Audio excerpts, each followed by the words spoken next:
Hi friends, வணக்கம். என் பேர் Abhi. Welcome to Indian recipes Tamil.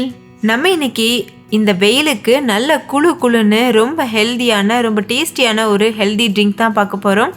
அதுவும் வீட்டில் இருக்க ரொம்ப குறைவான பொருட்கள் வச்சு ரொம்ப அருமையான டேஸ்ட்டில் சூப்பரான ஒரு ட்ரிங்க் ரெசிபி. இதை குழந்தைங்கள்லேருந்து பெரியவங்க வரைக்கும் எல்லாருமே என்ஜாய் பண்ணி சாப்பிடுவாங்க. ஒரு வாட்டி இது செஞ்சு கொடுத்துட்டிங்கன்னா அடுத்தடுத்து இதே ரெசிபியை செய்ய சொல்லி கேட்பாங்க. அவ்வளோ சுவையாக இருக்கும். சில டைம் ரொம்ப சோம்பலாக இருக்கும்னா அந்த டைமில் இது போல் ஹெல்த்தியான ட்ரிங்க் எடுத்துட்டிங்கன்னா ரொம்ப சுறுசுறுப்பாக நல்லா வேலை செய்ய முடியும். உடம்புக்கு ரொம்ப தெம்பாகவும் இருக்கும். ஸோ வாங்க ஃப்ரெண்ட்ஸ், வீடியோக்குள்ளே போய் இந்த ரெசிபி எப்படி பண்ணுறதுன்னு பார்க்கலாம். ஃபஸ்ட் இந்த ரெசிபி பண்ணுறதுக்கு 1.5 கப் அளவு பால் சேர்த்துக்கோங்க. காய்ச்சி ஆற வச்ச பால்.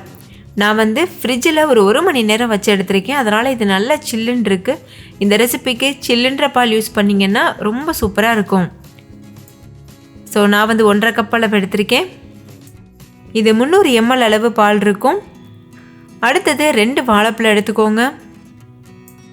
இதை சின்ன சின்ன பீஸாக கட் பண்ணிக்கோங்க.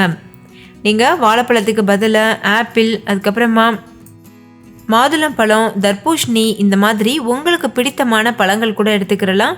ஆனால் சிட்ரஸ் ஃப்ரூட்ஸ் மட்டும் எடுத்துக்கிறாதீங்க. ஆரஞ்சு, எலுமிச்சம்பழம் போன்ற பழங்கள் மட்டும் வேண்டாம். ஏன்னா அது பால் கூட சேர்த்து செய்யும்போது பால் தெரிகிறதுக்கு வாய்ப்பு இருக்குது. இப்போ இந்த கட் பண்ணி வச்சுருக்கிற பழங்களை சேர்த்துருங்க. இது கூடவே ஒரு கைப்பிடி அளவு முந்திரி பருப்பு சேர்த்துக்கோங்க. நீங்கள் உங்களுக்கு விருப்பமான எந்த நட்ஸ் வேணாலும் சேர்த்துக்கிறலாம். கூடவே ஊற வச்சு தோல் உரிச்ச பாதாம் ஒரு 5 சேர்க்குறேன். இது கூடவே ஒரு 4 டேபிள் ஸ்பூன் அளவு சர்க்கரை சேர்த்துக்கோங்க. நீங்கள் சர்க்கரைக்கு பதிலாக வெல்லம் கூட சேர்க்கலாம், இல்லைனா தேன் கூட சேர்க்கலாம். உங்கள் சுவைக்கு தகுந்த மாதிரி அட்ஜஸ்ட் பண்ணிக்கோங்க. ஃப்ளேவருக்காக 4 ஏலக்காய் சேர்த்துட்டு இது நல்லா நைஸாக அரைச்சிட்டு வந்துடுங்க. ஒரு நிமிஷத்துக்கு மிக்சியில் வச்சு நல்லா அரைச்சிக்கோங்க. நல்லா அரைச்சதுக்கு அப்புறமா அது ஒரு உரமாக இருக்கட்டும்.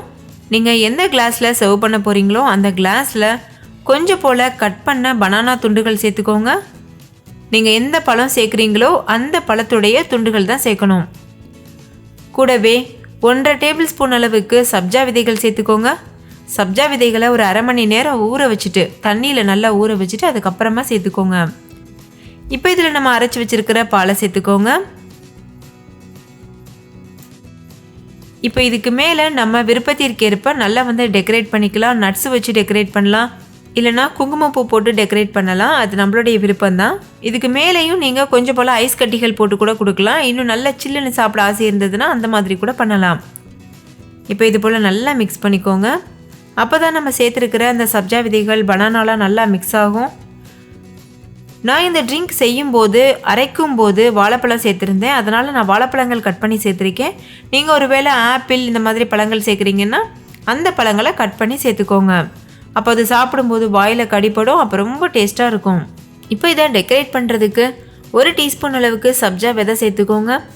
உங்களுக்கு சப்ஜா விதைகள் நட்ஸ்லாம் வேணும்னா இந்த வீடியோக்கு கீழே இருக்க டிஸ்கிரிப்ஷன் பாக்ஸில் லிங்க் இருக்குது. நீங்கள் செக் பண்ணி ஆன்லைனில் கூட வாங்கிக்கலாம். சப்ஜா விதை சேர்த்ததுக்கப்புறமா ஊற வச்சு தோல் உரிச்ச பாதாம் வச்சுருந்தோம்ல, அதை சின்ன சின்ன துண்டுகளாக கட் பண்ணி சேர்க்குறேன். நீங்கள் தோல் சீவாமையை அப்படியே கூட கட் பண்ணி சேர்க்கலாம்.